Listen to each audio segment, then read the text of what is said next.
Just so anybody on camera thinks I might be talking to myself, this is a group of community workers from Wexford who are campaigning against cutbacks. And Carlo.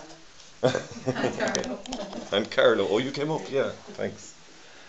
Right, there's another shape that's crucial in the building of a press release, and it's I'm going to ask everybody except for Catherine too, because you know the answer. What shape do you think would best describe a news story? A circle, a triangle, a rectangle, maybe some other type of shape? Star. Star. Right, yeah, a star. A circle. A circle. Rectangle. Okay.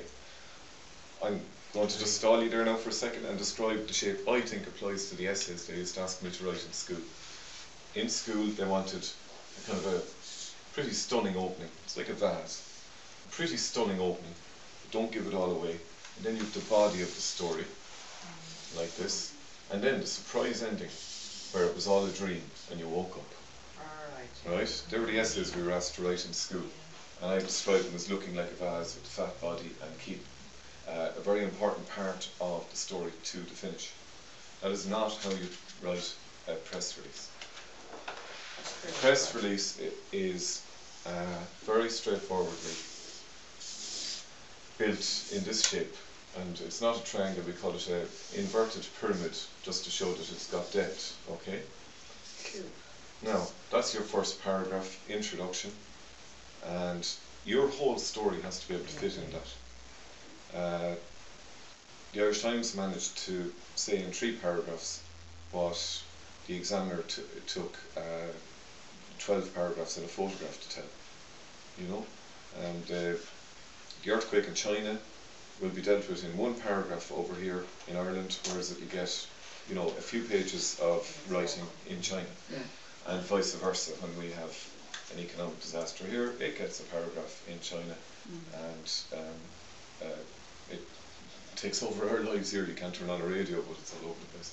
But my point is, your first paragraph should be, the editor should be able to actually just take that first paragraph and forget about the rest. And there's a historic reason for this shape. We've computers now, we can copy and paste, and it's all very easy. But in the old days, print was set in metal. I'm not that old, but I do remember metal, and you actually made up the pages with little metal letters. So if something had to be cut, if it was too long, it was easier to take the metal out at the bottom. Can you imagine trying to move a sentence up here in metal? It was done on a board. And, So systematic. so it was designed, a news story was written, A, for the editor to be able to edit easily, but B, so that the reader can go, alright, that's about cutbacks, I'm not interested in that, let's go read another story. Or that's about a fire, or whatever. I keep talking about fires and cuts. I'll move a step further, okay? That's your shape. This is the third thing and the last thing I'll tell you about writing a press release today. It's this, start with a statement. Yeah. And that statement should have, what were the words I described earlier? Who, what, where, when, how and why. Yeah. And the easy way of remembering that is H5W.